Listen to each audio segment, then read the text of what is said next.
April 1775. A lone British vessel cuts across the Atlantic with a message of urgency.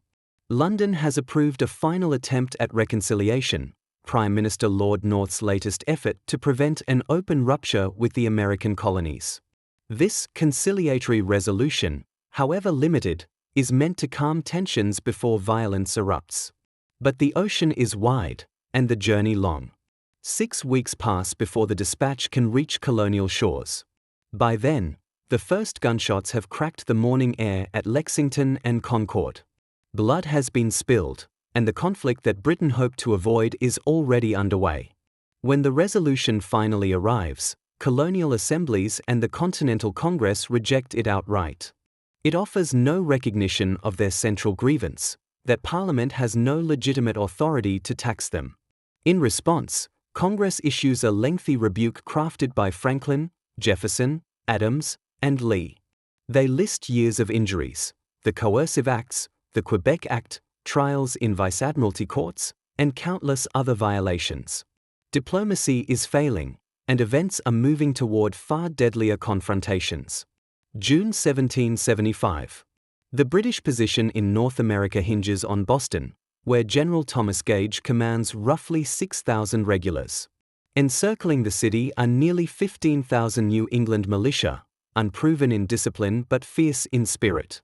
Until Washington's arrival, these forces fall under the direction of Artemas Ward, a frail 50-ish officer with modest battlefield experience.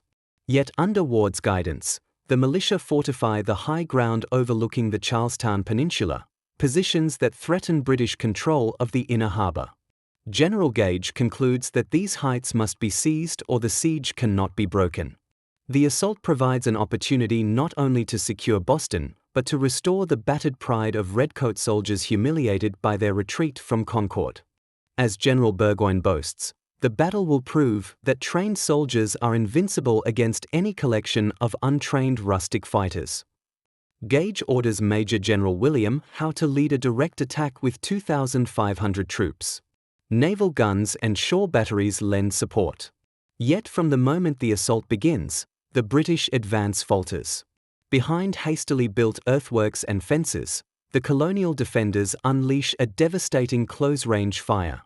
Howe's second attempt only repeats the slaughter. Entire companies collapse, some units lose half their men in minutes. Colonel John Stark, Colonel James Reed, and Dr. Joseph Warren rally their men with remarkable resolve. But ammunition is nearly gone. Confusion reigns among the militia's higher ranks, and reinforcements gather aimlessly on Bunker Hill instead of reinforcing the front. When Howe orders a third charge, British bayonets finally drive the exhausted defenders from the redoubt. What follows is carnage. A British lieutenant later confesses he cannot bear to recount the horror of a field running with blood and heaped with the dying. The British claim the ground, but at staggering cost, over 1,000 casualties, including more than 200 dead. The Patriots suffer far fewer losses, though they mourn Joseph Warren, who chose to fight as a private and fell in the final moments. Though technically defeated, the Americans emerge strengthened. They had withstood Britain's finest troops and nearly held the hill. British commanders, shocked by the ferocity of the defense, finally grasp the scale of the rebellion they face. Across the 13 colonies, royal authority collapses with alarming speed. Governors in Virginia, the Carolinas, New York, and New Hampshire flee or resign. Only in New Jersey and Georgia do British officials maintain a semblance of control. Meanwhile, Ethan Allen and Benedict Arnold lead New England militiamen in a surprise attack on Fort Ticonderoga. The stronghold falls without a shot, yielding dozens of much-needed cannon. Despite the mounting violence, moderates on both sides search desperately for peace. John Dickinson of Pennsylvania warns of catastrophe should the colonies break away from Britain. Others cling to the belief that King George III is still their protector, misled by corrupt ministers.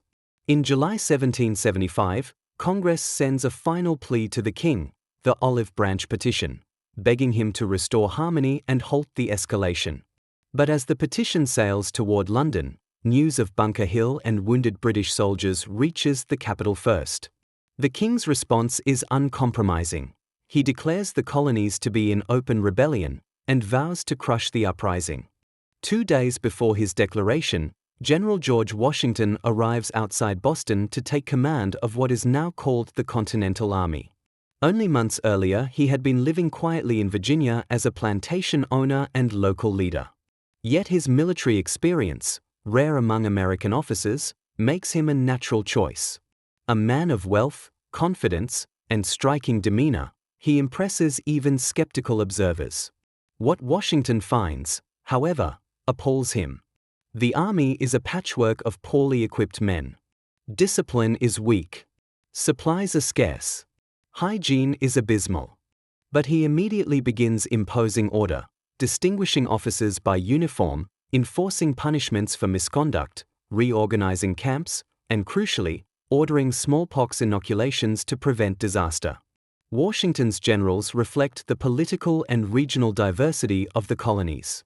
Nathanael Greene, an earnest and self-taught strategist; Charles Lee, a sharp-tongued veteran of Britain's army; Israel Putnam, the Connecticut hero of earlier frontier wars; John Sullivan, a fiery New Hampshire officer; and Horatio Gates, a British defector whose ambition will later threaten Washington's command. These men must forge a functioning army from a collection of militias with different customs, loyalties, and expectations. The greatest challenge is gunpowder. Washington has so little ammunition that the army could scarcely endure a prolonged engagement. For now, all he can do is maintain the siege lines around Boston. The British fare little better.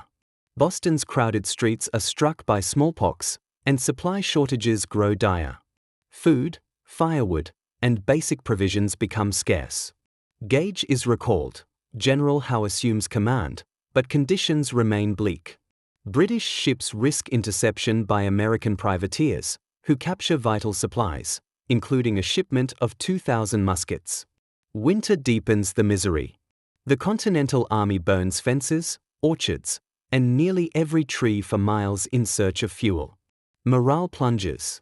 Most enlistments expire at year's end, and despite Washington's desperation, hundreds of soldiers simply walk away, carrying with them their muskets and hard-earned experience. By January 1776, Washington's army has dwindled to barely 9,000 men. Then comes the breaking point. News arrives of King George III's speech before Parliament, condemning the rebellion as treason and promising overwhelming force. For many patriots, this is proof that the monarchy will never negotiate in good faith. Calls for independence, once tentative, now accelerate. Washington writes that the colonies must shake off the bonds to a nation that has treated them with injustice and unnatural severity. Nathanael Greene proclaims that Britain's empire is collapsing under the weight of its own tyranny, and that America must build a new one rooted in liberty. The final tie is severed not by Congress, but by Britain itself. And across the colonies, the struggle moves from protest to revolution.